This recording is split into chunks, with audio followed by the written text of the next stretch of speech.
rebonjour à tous et à toutes. Merci d'être présents pour cette table ronde dans le cadre de notre événement Tout le monde à bord avec Ingram Micro et Microsoft. Cette table ronde, nous allons aborder un sujet qui nous intrigue tous. Je parle bien de l'intelligence artificielle. Ça nous intrigue, on ne sait pas ce qui va se passer. C'est le moment de le découvrir grâce à nos experts du jour. C'est pour ça qu'ils sont là.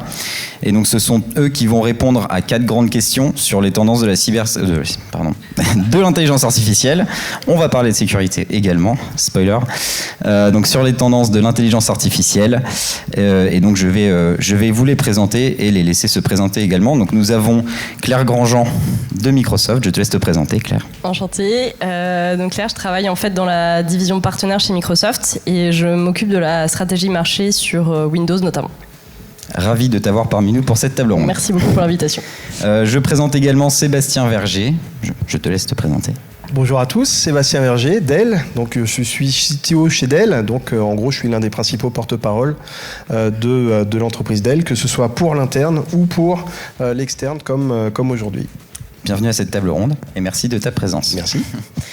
J'introduis également Arnaud Love, qui peut se présenter. Oui, également. bonsoir. Donc, moi, je suis Arnaud Love de la société HP et je dirige les services Workplace. Donc, chez HP, le Workplace, ce n'est pas que le poste de travail dont on va parler aujourd'hui, mais également les solutions d'impression et de collaboration depuis le rachat de Poly. Et donc, j'anime une équipe de consultants qui aide nos clients et partenaires à répondre aux enjeux du Workplace d'aujourd'hui et de demain. Merci de ta présence également. Et pour terminer, Gabi Moujol, je te laisse te présenter. Merci Étienne. Bonsoir à tous. Gabi, je travaille chez Lenovo. Et moi, je suis en charge de toute la partie Product and Business Management Workplace, Lenovo. Merci également d'être parmi nous ce soir. Comme je l'ai dit, nous n'allons pas parler de cybersécurité, mais bien d'intelligence artificielle. L'objectif, c'est de comprendre l'impact que cela va avoir sur notre quotidien à tous et notre façon de travailler. Et pour lancer le sujet, je vais poser une première question à Claire. Claire, peux-tu nous dire comment notre façon de travailler va pouvoir évoluer avec l'intelligence artificielle ? Je pense que là, aujourd'hui, quand on parle d'intelligence artificielle, on fait principalement référence à l'IA générative, donc qui a un petit peu explosé depuis 2 ans, notamment avec l'arrivée de ChatGPT, dont évidemment qu'on connaît tous. Et la manière la plus profonde, en fait, l'impact le plus profond qu'on voit sur notre manière de travailler, c'est vraiment le changement qu'on a un petit peu d'une recherche historique de productivité des employés. Donc on allait mesurer à chaque fois un impact d'un employé sur le contenu qu'il allait pouvoir produire, sur le nombre de mails envoyés, le nombre de réunions faites, etc. Enfin, c'est une manière de penser assez ancrée. Et au final, on voit que un des bénéfices principaux de l'IA générative, ça va être de prendre en fait en charge toute cette partie de productivité des employés. C'est-à-dire que vous allez avoir un assistant qui va vous écrire des mails, qui va vous faire des récaps de réunions, qui va vous préparer des présentations PowerPoint, etc. Et qui fait que on va devoir sortir un peu de cette recherche de productivité et se reconcentrer un peu sur la vraie valeur ajoutée de l'humain dans cette production de contenu, qui est pas tant encore une fois de produire des contenus, mais plus d'avoir une réflexion stratégique, d'apporter un peu de créativité, une idée nouvelle, en partant d'une base qui a été créée par l'IA. Donc on a tous un peu à apprendre à travailler avec ces assistants d'IA qui sont en train d'être développés et à repenser un petit peu la manière dont on évalue le travail. Et c'est vraiment, il y a tout un enjeu de formation des employés parce que c'est encore des technologies qui sont extrêmement nouvelles. Bizarrement, c'est pas que les jeunes générations qui sont très bons aujourd'hui pour utiliser ces nouvelles solutions. On se rend compte que typiquement le taux d'utilisation est hyper élevé, quelles que soient les catégories d'âge, et que notamment des personnes qui sont managers ont un peu l'habitude de demander à d'autres personnes d'avancer sur des projets, de travailler, d'être précis sur les attentes. Et en fait, ces personnes travaillent aussi très bien avec l'IA générative. Mais il y a un grand enjeu de formation là, dans les prochaines années pour s'assurer que tous les employés apprennent à utiliser l'IA et le fassent de manière sécurisée. C'était pour faire un lien avec la cybersécurité. Merci.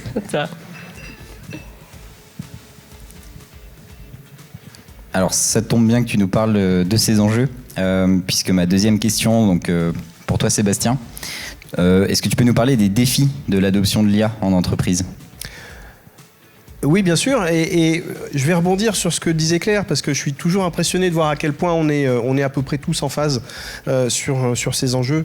Effectivement, pour moi, le vrai défi, il est dans un premier temps un défi de formation. Et je serais même tenté de dire un défi avant tout d'information. C'est-à-dire que moi, je fais la différence entre l'information, la sensibilisation d'un côté, et puis d'un autre côté, la formation. Pour moi, on forme à partir du moment où on a des outils. C'est-à-dire on va former à l'utilisation des outils. Donc c'est déjà le cas aujourd'hui, tu le disais, les premières mises en œuvre d'IA générative au sein des entreprises se font souvent au travers des outils du quotidien, des outils de bureautique, notamment avec Copilot. Donc on va sur ces outils, on va former les utilisateurs à l'usage de l'outil. Dans un deuxième temps, arriveront des outils précis, spécialisés du métier de l'entreprise, qui auront soit été fournis par des grands fournisseurs, soit auront été développés par l'entreprise. Et là, une fois de plus, on parlera d'information. Dans un premier temps, pour moi, le véritable enjeu, il est d'informer, d'embarquer les gens.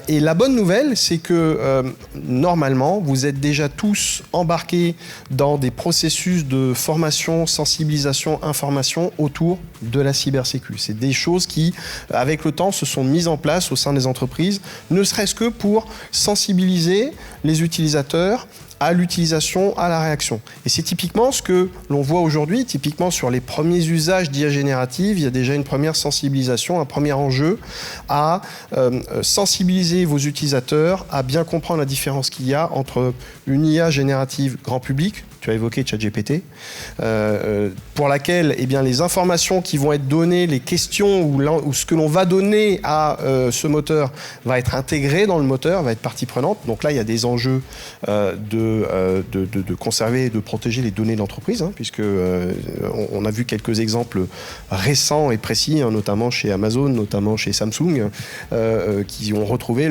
les données de l'entreprise qui étaient inclus dans le moteur C'est terrible parce que c'est toujours les entreprises citées depuis 1 an et demi. Et oui, mais non, mais ça reste quoi. Et ça marque parce que c'est des grandes entreprises, ça marque parce que c'est des leaders.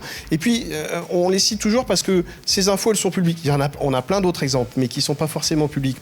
Mais ceux-là, elles sont publics et ils ont été communiqués. Donc c'est toujours intéressant. Donc voilà, déjà la première sensibilisation elle est là. Et il y a aussi un enjeu de comportement de l'entreprise. Typiquement, moi j'aime bien expliquer que moi aujourd'hui chez Dell, je prends mon PC Dell et j'essaye d'aller sur ChatGPT, je vais pas pouvoir. D'accord ? J'ai une interdiction d'y aller, on va me bloquer les accès. Depuis mai 68, je vous rappelle qu'il est interdit d'interdire. Normalement, quand on dit ça, on lève le poing. Et effectivement, il est interdit d'interdire simplement. Et en fait, qu'est-ce qui va se passer si j'essaye d'aller sur ChatGPT ? On va me dire bah non, et on va m'expliquer pourquoi. Donc, on m'interdit l'accès, on m'explique pourquoi, et on me propose une alternative qui est d'utiliser donc l'outil de recherche interne, qui est celui de Microsoft, qui est dans un cadre sécurisé, qui a été sécurisé au sein de l'entreprise par Dell. Et ça, c'est la bonne manière. C'est-à-dire que si vous interdisez à l'utilisateur d'y aller, pour tout un tas de bonnes raisons, le premier réflexe que va avoir l'utilisateur, c'est de mettre la main dans sa poche et de sortir son smartphone, parce qu'il va avoir un accès sur le smartphone. Et en fait, l'enjeu pour l'entreprise, c'est pas d'empêcher l'utilisateur d'utiliser l'outil, c'est d'empêcher l'utilisateur de venir alimenter l'outil avec les données de l'entreprise. Donc il y a énormément d'aspects pédagogiques, donc il faut interdire, il faut accompagner l'interdiction par de la pédagogie et l'accompagner par une solution alternative. Mais c'est vrai que, juste pour rebondir sur ce que tu disais, on a fait beaucoup d'études à la fois en interne, chez nos clients et tout ça, depuis le lancement des solutions Copilot notamment. Et on voit qu'il y a déjà sur des populations de knowledge workers, c'est-à-dire des personnes qui, comme tous les gens dans la salle ici, travaillent beaucoup sur des contenus et tout ça, il y a 75% des employés qui utilisent déjà des solutions d'IA générative. Dans la plupart des cas, elles ne sont pas fournies par l'entreprise, en fait. Et il y a de l'attentisme côté des entreprises. Il y a une recherche, évidemment, d'avoir la bonne stratégie, de ne pas partir trop vite sur une solution et de passer à côté d'une autre. Mais en attendant, comme disait Sébastien, si on ne fournit pas des outils sécurisés, de toute manière, les employés vont aller les chercher eux-mêmes et vont le faire dans un cadre qui n'est pas celui que souhaitent les entreprises aujourd'hui. Je vous remercie pour votre réponse. On a parlé de la partie formation en interne des employés. On a déjà un petit peu abordé la partie sécurité si on forme mal. La question suivante concerne la sécurité. Celle-ci est donc pour Gaby. Gaby, comment assurer la sécurité en intégrant des fonctionnalités avancées d'IA, que ce soit dans les PC ou bien dans les outils? Merci Étienne. Excellente question. La sécurité et la confidentialité des données font partie de sujets qui reviennent très fréquemment dès qu'on parle d'intelligence artificielle. On l'a déjà abordé un petit peu, là on sent qu'il y a quand même un sujet un petit peu sensible. Donc en fait, l'IA intégrée au PC, par opposition au cloud IA, donc l'apport d'un NPU dans le PC entre autres, et par opposition de ce cloud IA, aurait tendance plutôt à améliorer la sécurité. Si vous passez par du cloud, vous avez un prestataire, vous avez déjà des questions de confiance liées à votre prestataire, à votre tiers. Il y a des questions aussi des risques liés à la fuite de données, au piratage, des choses comme ça. Dès qu'on parle d'IA intégrée au PC, on est dans le local, c'est les données de la machine. Et donc vous avez le contrôle total de toutes ces données. Vous avez un accès permanent à toutes ces données, même quand vous êtes offline. Donc ça, j'avais un gros plus à ce niveau-là. Il y a également une amélioration de la sécurité tout simple. Tous les processus d'authentification s'améliorent avec l'IA intégrée au PC. Tous les processus de reconnaissance biométrique. On sait qu'on gagne beaucoup grâce à ces NPU. On est capable d'être beaucoup plus précis, de mieux reconnaître un visage, par exemple. On gagne beaucoup grâce à ça. On a un autre point, on gagne beaucoup. Encore une fois, on est en local, donc on est vraiment extrêmement rapide. L'IA intégrée au PC permet d'apporter une réponse précise en temps réel à des cyberattaques sophistiquées. Ça va permettre d'être beaucoup plus rapide, d'apporter la bonne réponse dans le cas de hameçonnage, de codes malveillants, d'emails. Ça va permettre de détecter des utilisations anormales de certains utilisateurs, des fonctionnements anormaux de certains systèmes. L'IA intégrée au PC va permettre d'être capable de détecter tout ça et d'apporter une réponse beaucoup plus rapide que ce que seraient capables de le faire tous les systèmes de sécurité qui sont dans le cloud. On est plus près, on est plus rapide et on est plus précis. Donc c'est en été vraiment une opportunité. En fait, l'enjeu, il reste un peu le même pour la sécurité. Ça va revenir finalement à la sécurisation du poste de travail et du réseau de l'entreprise. On est toujours dans la cybersécurité, on a besoin de protéger cet accès aux données. On a beaucoup parlé aussi de risques, à faire attention à ne pas confondre les données qui sont celles de l'entreprise qui doivent sortir. Et c'est là où il y a un gros sujet, ce sera toute la structuration de l'accès des données de collaborateurs et de l'entreprise, et bien structurer cet accès de données, cette sécurité de toutes ces données. Et là, je vais reprendre des exemples tout simples. C'est évident que si c'est un assistant, copilote est là vraiment pour aider, c'est un assistant, et comme un assistant qu'on vient d'embaucher et qui n'est pas encore bien dégourdi, il peut faire des bourdes, et donc il faudrait éviter que cet assistant nous ponde un magnifique rapport avec l'intégralité des prix d'achat, des marges, et qu'il le diffuse un peu vite, ou que si on ne relie pas assez vite le PowerPoint que Copilote Plus nous a géré, et qu'il y ait tous les salaires de la boîte dedans, oui, effectivement, ça peut poser des problèmes. Donc il y a vraiment un sujet aussi sur la structuration de ces données, qui ne doivent pas être vus par tout le monde au sein de l'entreprise, et encore moins à l'extérieur de l'entreprise, si on prend les tristement célèbres cas de ceux qui ont mal utilisé ChatGPT. On a vécu, je crois que j'en avais parlé du coup chez vous, mais on a eu, là c'était une fuite interne, c'était pas très très grave, mais on avait justement ce sujet de la classification des données, parce qu'il faut considérer que vous posez une question à Copilote, il va aller chercher sur tous les documents internes à la société qui n'ont pas un niveau de protection très élevé. Et typiquement, avant que Microsoft 365 Copilot sorte en CSP, c'était disponible uniquement dans un cadre d'Enterprise Agreement, donc c'était un truc un peu particulier. Et il y a un employé en interne qui a posé la question à Copilot de dire quand est-ce que ça va être disponible en CSP en fait. Et donc il a eu la réponse alors que ça devait être annoncé 2 mois après en fait. Donc c'était un peu un exemple qu'on utilise pas mal en interne de dire ok même nous on a toujours l'impression d'être un peu le patient zéro quand il y a des nouvelles technologies. Donc les bourdes on les fait aussi en interne et on apprend, et je pense que c'est un peu c'est un sujet qui va être très fréquent, je pense, par rapport à l'IA, de se dire, il faut rester un peu humble aussi par rapport à ces technologies. C'est encore très récent pour tout le monde, même si on a la chance d'être dans des entreprises qui sont quand même assez avancées sur ce genre de problématiques. Mais voilà, on va faire des erreurs et il va falloir apprendre et se former un peu en continu là-dessus. Oui, c'est clair. Clairement, dans ce que tu as dit sur cette notion de le considérer comme un assistant, on lui fait confiance, mais la confiance n'exclut pas le contrôle. Et clairement, on sait tous, vous avez tous entendu parler de ce qu'on appelle l'hallucination dans le monde de l'IA générative. Donc, très brièvement, pour ceux qui ne verraient pas de quoi on parle, pour faire très court et en vulgarisant, l'IA générative, l'application, elle est conçue pour vous donner une réponse. C'est-à-dire qu'elle n'imagine pas ne pas vous donner de réponse. Donc, soit elle a dans sa base documentaire, encore une fois on vulgarise, soit elle a dans sa base documentaire de quoi vous donner la vraie réponse, et elle va vous donner une réponse, soit elle n'a pas, et dans ce cas-là, elle va inventer une réponse. C'est ça qu'on appelle l'hallucination. Le taux d'hallucination des grandes applications d'IA générative, il est connu, il est mesuré par un certain nombre d'organismes indépendants.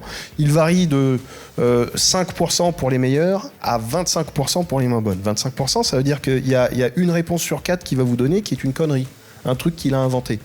Donc vérifions, c'est-à-dire que derrière ces aspects de vérification, il y a vérifier que c'est pas une hallucination, vérifier que il n'a pas sorti des informations auxquelles il a accès, qui sont dans sa base, mais qu'il ne pourrait pas vous donner. Et puis juste pour finir sur ces aspects de sécurité, j'entends beaucoup, quand on parle de sécurité pure et d'outils de sécurité, j'entends beaucoup de clients me dire c'est fantastique parce qu'avec l'IA générative, et c'était tes exemples, on va pouvoir mieux réagir face aux attaques.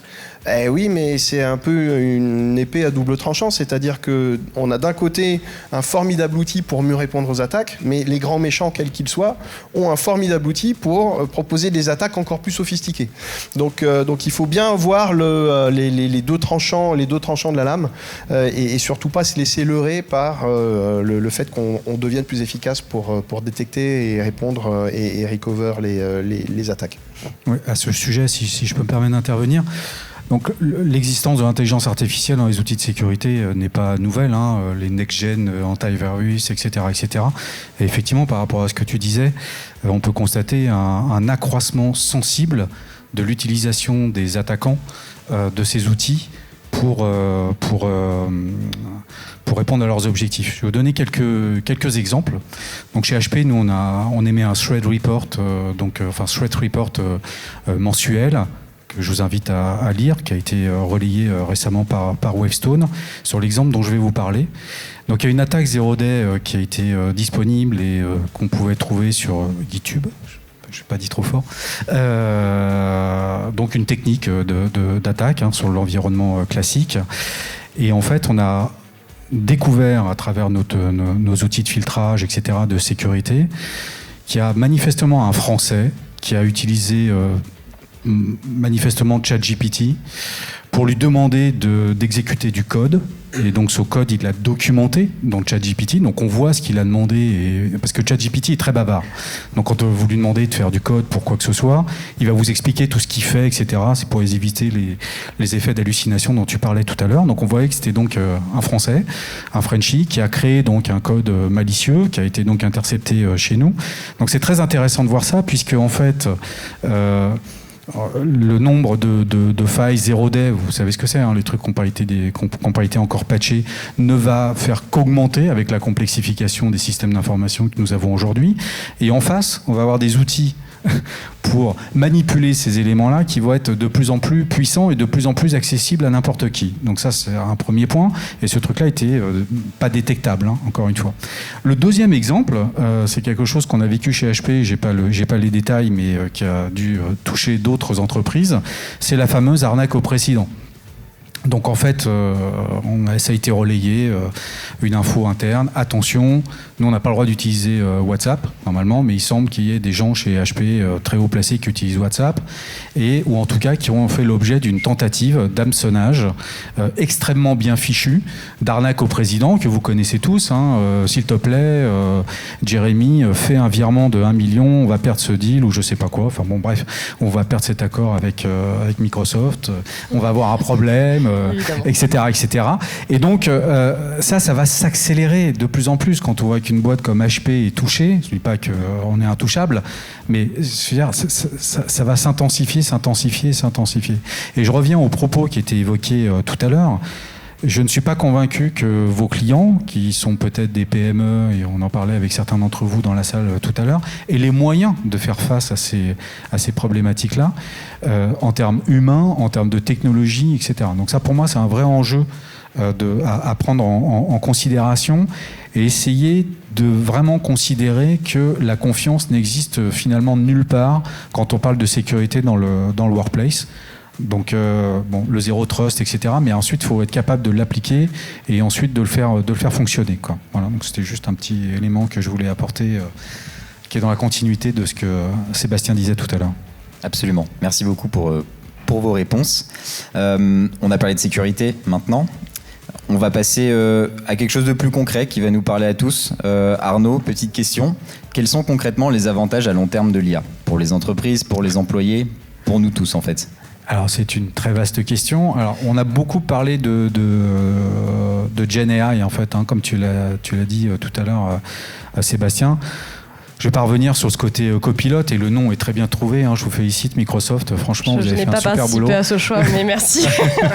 Parce qu'effectivement, je reviens sur ce qui a été évoqué au début de la conversation, hein, l'adhésion, le réflexe d'utiliser ces outils. Moi-même dans mes équipes, je leur dis, t'as pensé à utiliser Copilot pour ça, parce qu'on n'a pas beaucoup de documents qu'on souhaiterait synthétiser, essayer de trouver des éléments d'information, etc., qui peuvent être pertinents. Et les réflexes ne sont pas forcément là. Donc je ne vais pas revenir sur ce sujet d'information ou formation, appelons ça comme on veut. Mais derrière va se poser nécessairement le cas du use case, quoi. C'est-à-dire qu'en fait, Copilot, c'est génial. C'est votre assistant au long cours. Vous faites une réunion Teams, il vous fait les minutes. Il peut aller vous chercher des datas. Il peut vous les concaténer, etc. Bon, ok, c'est super. Mais après, finalement, pour l'entreprise, il va falloir essayer de déterminer des vrais use cases. Donc moi, j'en ai quelques-uns en tête, hein, qui sont liés à la Gen AI et qu'on commence un petit peu à utiliser dans mon équipe. Hein. C'est tout ce qui est contractuel ou RFP, ce genre de choses. On reçoit des RFP qui sont de plus en plus longs, de plus en plus compliqués, et ça peut être intéressant d'utiliser ces outils-là. Donc je vous parle ça dans la pratique quotidienne. Hein. Tu me demandais des exemples concrets. Donc ça en fait partie. On a des clients qui font la même chose et qui reçoivent des appels d'offres qui sont encore plus gros. Un gros fabricant de trains, par exemple. Ça peut être la documentation également. Donc on va utiliser la Gen AI pour produire la documentation de façon beaucoup plus rapide quand on a des montées de version software ou hardware ou quoi que ce soit, ou sur des produits ou des solutions. Bah, évidemment, ça peut faire du sens et ça se contrôle facilement par rapport aux problématiques d'hallucination. Le marketing, gros utilisateur d'intelligence artificielle. Donc ça, c'est pour les use cases qui sont un peu faciles à comprendre et qui sont modernes. Après, comme ça a été évoqué tout à l'heure, l'intelligence artificielle, ça n'a rien de nouveau. Je veux dire, dans le sens où, si on prend la computer vision, c'est utilisé dans beaucoup de chaînes de production, de fabricants de disques durs, chez HP, chez Dell sans doute, chez des logisticiens, etc., etc. Donc il y a un peu une hype là autour de la Gen AI, et je vais en venir à un autre point. Je suis peut-être un petit peu trop long, mais je crois qu'on a jusqu'à 18h, donc je pense qu'on a un peu de temps. Mais arrête-moi si tu veux. Mais il y a un autre point, c'est que pour en discuter avec des clients, j'aimerais bien avoir votre ressenti par rapport à ça. C'est qu'en fait, on va se rendre compte que on entend tellement parler dans la presse, à la télé, etc., que ça va devenir quelque chose comme c'était évoqué tout à l'heure, l'Internet de demain, etc. Donc il va y avoir une attente des utilisateurs qui va être forte. Donc ça revient à ce que tu évoquais sur l'interdiction, les conditions d'usage, etc. Et après, généralement, quand on a une grosse attente, on n'aime pas être déçu non plus. Donc la déception, elle peut être importante. Donc la responsabilité des entreprises, ça va être d'être capable de canaliser en fait la mise en production de ces outils auprès des utilisateurs finaux, auprès des business. Et je vais revenir, je fais un petit peu la synthèse de ce qu'on a discuté tout à l'heure, hein, mais parce que vous avez évoqué des enjeux, la data. Parce qu'en fait, pour moi, c'est crucial. En fait, la question numéro 1, c'est finalement la data, sa classification. Ça a été évoqué à travers ta petite anecdote tout à l'heure, Claire. Est-ce que les entreprises classifient les données? C'est loin d'être évident. Et puis ensuite, la qualité de la donnée et la mise à disposition. Puisque aujourd'hui, on recrute de plus en plus de data engineers, de gens qui vont travailler sur cette data. Donc, il faut être capable de leur mettre à disposition une data de qualité. Et je crois que c'est l'enjeu majeur des entreprises. Alors, nous, on n'est pas sur la partie infrastructure, mais je pense que Dell pourra s'exprimer sur le sujet en disant que ça doit être sans doute l'enjeu de ses clients sur ce sujet-là. Donc, la qualité de la data, la mettre à disposition, et puis ensuite, travailler avec cette data pour servir un use case business, puisqu'à la fin, c'est quand même le business qui va driver l'adhésion des utilisateurs à cette technologie-là. Donc voilà, pour moi, c'est les enjeux principaux, très rapidement, hein, parce qu'après on pourrait passer 2 heures, que je vois sur ce sujet-là. Non, mais je suis complètement d'accord et je pense qu'on a, on a un tel rythme d'innovation et de transformation aujourd'hui que c'est vrai qu'on a des solutions qui sont géniales, mais très souvent on est en face des clients qui nous demandent ok, mais c'est quoi le scénario d'usage que vous allez me recommander, pour quel type d'employé il faudrait que je telle solution par rapport à telle solution. Et en fait, on est quand même encore dans des phases. Alors, on a déployé beaucoup d'outils, mais on est encore dans des phases d'apprentissage. Donc très comment souvent, je le mets en œuvre et comment je le contrôle. Et on le voit par exemple, là pour parler, on a beaucoup parlé de l'IA de manière générale, de l'IA dans le cloud. On a aussi, comme disait Gabi, aujourd'hui de l'IA qui est au niveau du device grâce au NPU. Si vous avez un PC qui a un NPU qui va faire 8-10 tops et tout ça, ça vous permet de tourner de l'IA en local. On sait qu'il y a des écosystèmes d'ISV, de solutions qui sont en train de se développer, qui vont exploiter ce NPU.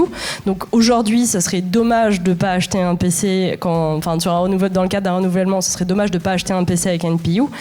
Mais c'est aussi des cas d'usage qui sont en train de se créer et qui seront peut-être réellement intéressants pour l'entreprise dans 6 mois, 1 an. Sauf qu'en fait, une entreprise va changer de PC tous les 5 ans en fait. Donc c'est aussi un petit peu un pari sur l'avenir à faire et un travail de co-création entre guillemets qu'on fait avec les partenaires, avec les clients, d'aller identifier par rapport aux solutions qui existent en fait les cas d'usage qui vont être les plus impactants pour l'entreprise et de les accompagner vraiment dans cette segmentation encore une fois au sein de leur entreprise, parce que tu le disais, entre quelqu'un qui travaille au marketing, qui travaille à l'IT, au RH, ça va être des scénarios d'usage complètement différents et des besoins différents en fait. Donc ça aussi, on est dans des grosses phases d'apprentissage en ce moment et c'est vraiment dans les prochains mois, je pense que ça va être la phase clé aussi d'aller affiner tous ces scénarios-là pour aller vraiment débloquer un peu ce petit blocage qu'il y a aujourd'hui chez les clients, de se dire ok, c'est des solutions qui sont top, je suis convaincu par l'IA, mais j'ai encore un petit peu du mal à voir exactement ce que ça va m'apporter en fait. Et on sent que les employés l'utilisent, les entreprises attendent de lever ce dernier blocage, donc il faut vraiment qu'on arrive à travailler collectivement sur ces scénarios d'usage pour aller accélérer derrière. On est comme toujours super en phase. Je vais même remettre une couche. Et je vais remettre une couche sur les enjeux.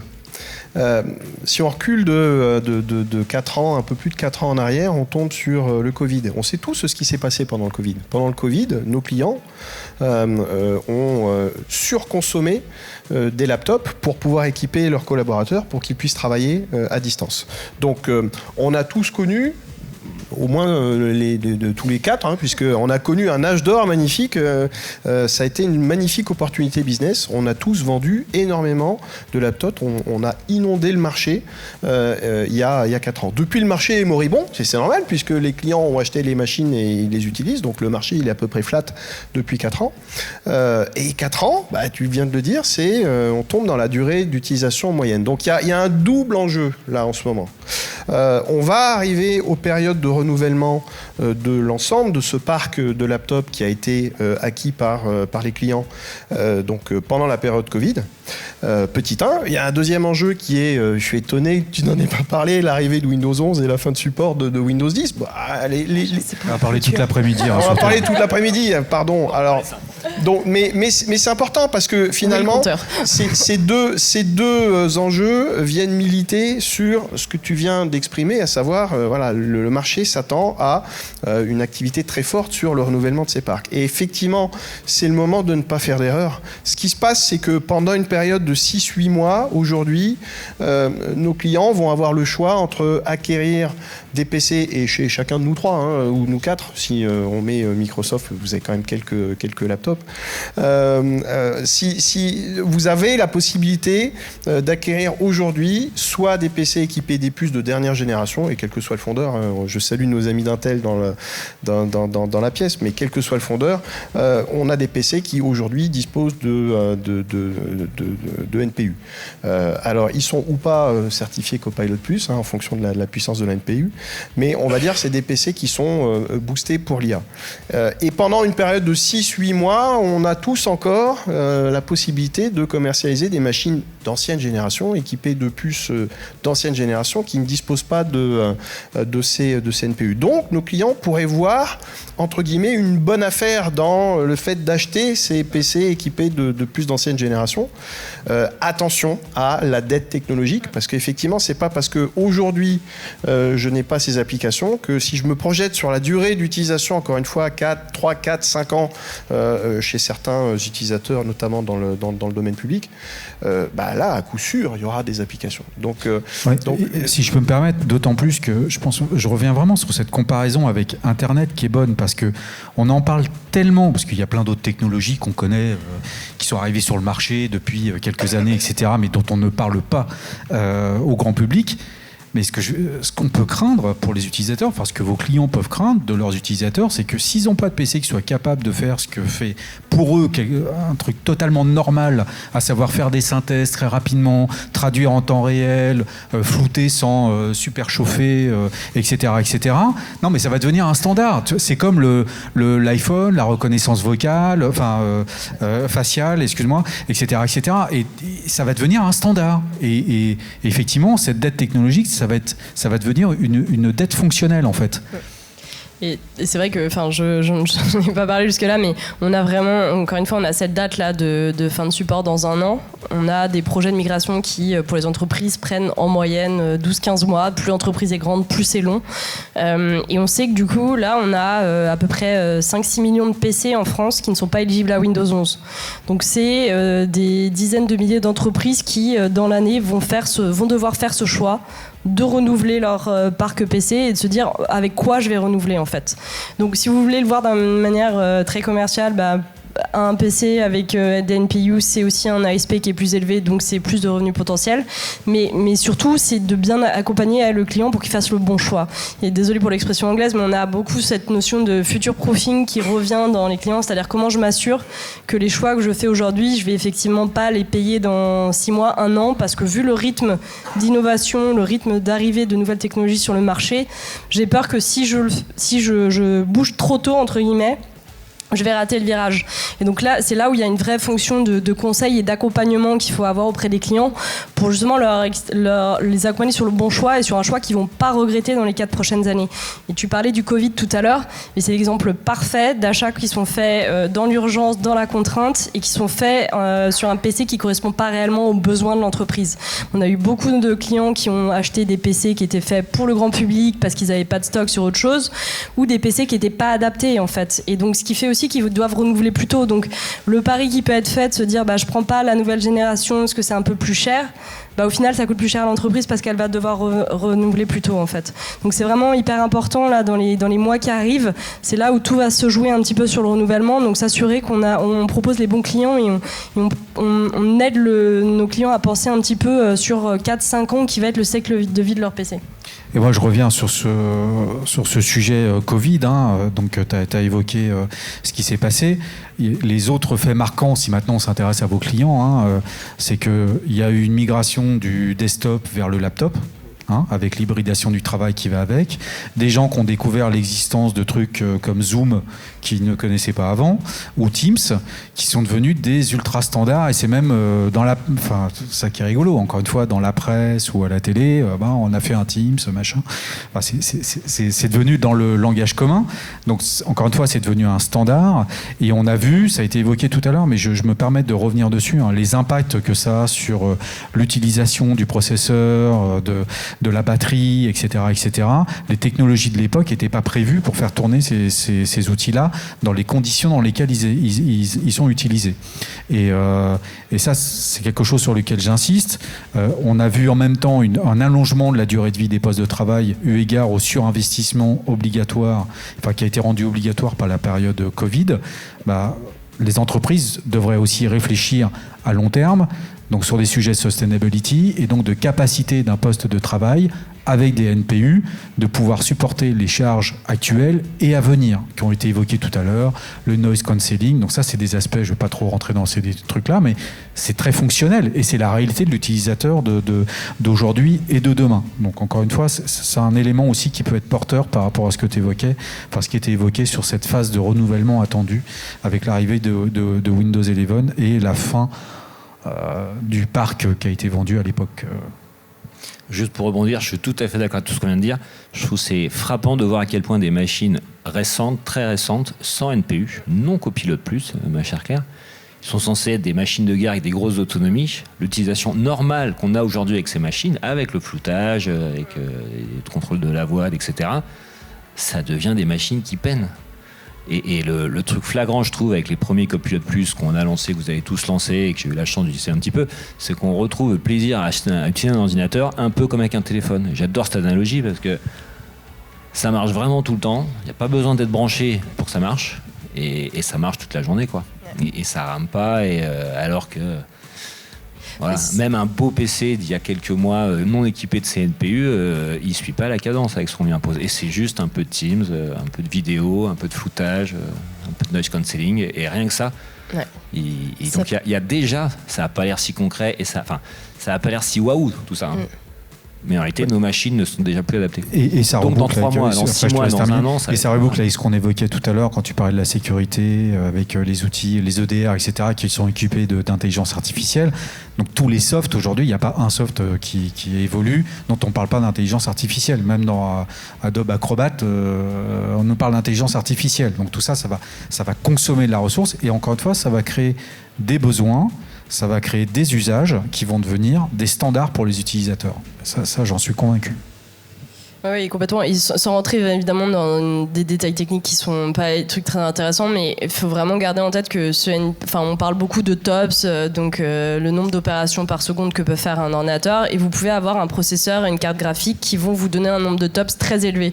Mais c'est pas des processeurs qui ont été pensés pour des tâches d'IA en fait, donc ils vont toujours être moins rapides qu'un NPU, ils vont surchauffer, et donc vous allez avoir très vite, comme disait Gabi, même sur des PC qui sont extrêmement puissants avec des super cartes graphiques, vous n'allez pas avoir l'expérience idéale dès que vous allez utiliser des fonctionnalités d'IA en local. Donc c'est vraiment important d'avoir ce NPU qui va décharger en fait les autres processeurs. On l'aura compris, vous l'aurez compris, c'est la norme, ça devient la norme, ça va être la norme. L'IA va impacter votre quotidien, le nôtre, celui de tout le monde, que ce soit au travail, dans sa vie privée, que ce soit la productivité, la sécurité, tous les points qu'on a pu aborder ce soir. En tout cas, voilà, l'IA, ça nous intrigue tous. Maintenant, vous avez les réponses. Merci à vous, en tout cas, pour vos réponses à ces questions. Merci. Et je vous remercie à tous d'être venus à l'événement.